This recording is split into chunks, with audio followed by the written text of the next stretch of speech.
नमस्कार दोस्तों, आज का ये वीडियो बड़ा ही जबरदस्त होने वाला है क्योंकि आज हम आपको आत्म के जन्म से जुड़ी कहानी सुनाने जा रहे हैं। बहुत सी चौंका देने वाली रहस्य सामने आने वाला है, तो आप जुड़े रहे वीडियो में और वीडियो को पूरा देखें। तो चलिए शुरू करते हैं। बहुत समय पहले हिमालय की शांत और पवित्र घाटियों में एक प्राचीन मठ था, जहाँ तपस्वी और ज्ञानी साधु बाबा निवास करते थे। इस मठ की दीवारें अनेक प्राचीन रहस्यों और ज्ञान से भरी थीं। एक दिन मठ में एक युवा लड़का राहुल आया। उसकी आंखों में जिज्ञासा और मन में कई सवाल थे। उसने साधु बाबा से पूछा, बाबा, आत्मा नए शरीर में कब प्रवेश करती है? साधु बाबा ने राहुल को पास बुलाया और बोले, पुत्र, आत्मा अजरमर होती है। यह न जन्म लेती है न मरती है। यह केवल एक शरीर से दूसरे शरीर में स्थानांतरित होती है। इस प्रक्रिया को समझने के लिए मैं तुम्हें एक गहन कहानी सुनाता हूँ। ध्यान से सुनो। बहुत समय पहले स्वर्गलोक में नारद मुनि भगवान विष्णु के दरबार में आए और उन्होंने पूछा, भगवान, आत्मा नए शरीर में कब प्रवेश करती है? इसका रहस्य क्या है? भगवान विष्णु मुस्कुराए और बोले, नारद, तुम्हारी जिज्ञासा सही है। इस रहस्य को समझने के लिए तुम्हें पृथ्वी पर एक यात्रा करनी होगी। मैं तुम्हें वहां भेजता हूं। तुम वहां एक महत्वपूर्ण घटना का साक्षी बनोगे। नारद मुनि पृथ्वी पर उतरे और एक छोटे से गांव में पहुंचे। इस गांव में एक महिला सविता रहती थी, जो गर्भवती थी और उसका 9वां महीना चल रहा था।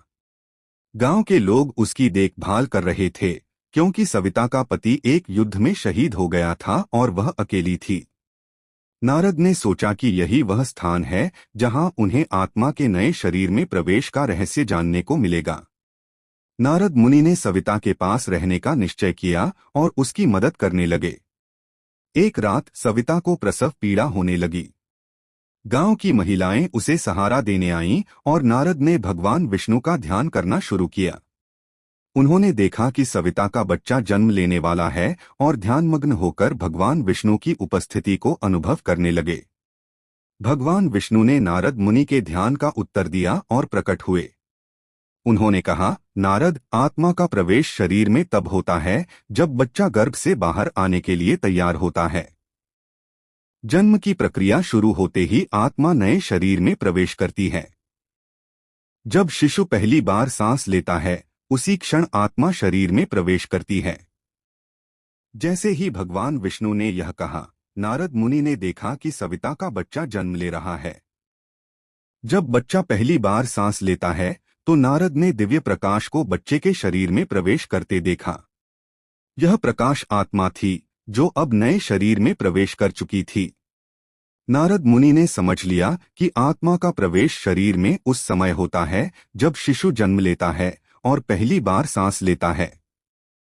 वह वापस स्वर्गलोक लौटे और भगवान विष्णु को धन्यवाद दिया। उन्होंने स्वर्गलोक के सभी निवासियों को इस ज्ञान का उपदेश दिया और बताया कि आत्मा की यात्रा कितनी अद्भुत और रहस्यमय होती है। नारद मुनि की कथा सुनकर स्वर्गलोक में एक और आत्मा, जो पृथ्वी पर जन्म लेने के लिए तैयार थी, ने भगवान विष्णु से पूछा, भगवान, मैं अपने अगले जन्म के लिए तैयार हूँ। कृपया मुझे एक शुभ समय पर पृथ्वी पर भेजें। भगवान विष्णु ने उस आत्मा से कहा, प्रिय आत्मा, तुम्हारी यात्रा अब शुरू होने वाली है। तुम्हें एक ऐसे परिवार में जन्म लेने का अवसर मिलेगा जहां तुम्हारा स्वागत प्रेम और श्रद्धा के साथ होगा। तुम्हारे जीवन की हर घटना एक उद्देश्य के तहत घटित होगी। जाओ और अपने नए जीवन को अनुभव करो। पृथ्वी पर एक और गांव में एक दंपत्ति अरुण और माया एक बच्चे की प्रतीक्षा कर रहे थे। माया गर्भवती थी और उसकी देखभाल के लिए गांव के लोग एकत्र हुए थे। रात के समय जब माया को प्रसव पीड़ा होने लगी, तो सभी ने मिलकर उसकी मदद की। नारद मुनि, जो अब पृथ्वी पर दूसरी आत्मा के जन्म का साक्षी बनने के लिए आए थे, ने देखा कि कैसे आत्मा ने नए शरीर में प्रवेश किया जब बच्चा पहली बार सांस लेता है। अरुण और माया ने अपने नवजात बच्चे का नाम आदित्य रखा। आदित्य का जन्म गांव के लिए एक बड़े उत्सव का कारण बना। सभी ने मिलकर आदित्य का स्वागत किया और उसकी देखभाल की। नारद मुनि ने देखा कि आत्मा कैसे नए जीवन की शुरुआत करती है और अपने जीवन के उद्देश्य को पूरा करने के लिए आगे बढ़ती है। आदित्य बड़ा होने लगा और उसने जीवन के विभिन्न पहलुओं को समझना शुरू किया। उसके माता पिता ने उसे अच्छे संस्कार और शिक्षा दी। नारद मुनि ने देखा कि कैसे आत्मा जीवन के विभिन्न अनुभवों से गुजरती है और सीखती है।